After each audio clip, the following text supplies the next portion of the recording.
Ngesikhathi inkantolo isahlabe ikhefu ekseni kusuke sinamathambo phakathi kwabasolwa kanye Nojele. Ngokusho kukajele abasolwa bebengafuni abatshela ukuthi bahlale kuphi. I said, Nduli, you cannot sleep like that.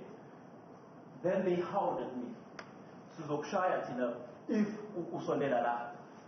Then I was like, okay, if that's the way, you can fight me if you want. Ijaji lithe asikho isinqumo elizosikhipha ngalolu daba licela ukuthi abantu bayiphathe ngendlela efanele enkantolo. If we are all not satisfied with the conduct of Uhosi, or number 1, number 2, number 3, number 4, you can resolve that by speaking. Hayi ukulwa. Ukhomishana obhekele ezamajele usigxekile lesi senzo wathi angeke kubekezelelwe ongahlonishwa kojele. Uma abasolwa benesikhalo ngendlela abaphatheke ngayo kufanele balandele imigudu efanele ukusizwakalisa. Kube sekuqhubeka ukulalelwa kobufakazi kwaphekwa ngembuzo uBrigadier Gininda nokunguyena umphenyi ohamba phambili kuleli cala.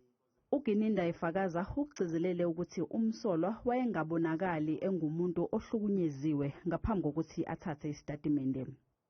Akukho nje engakubonake ukuthi cha akahleke kuyenaki noma nje isimo sakhe akekho kwisimo nje esikahle noma ukuthi mhlawumbe ungasebenzisa lamagama akhe ukuthi uyaphenyika. Akukho engakubona okunjalo.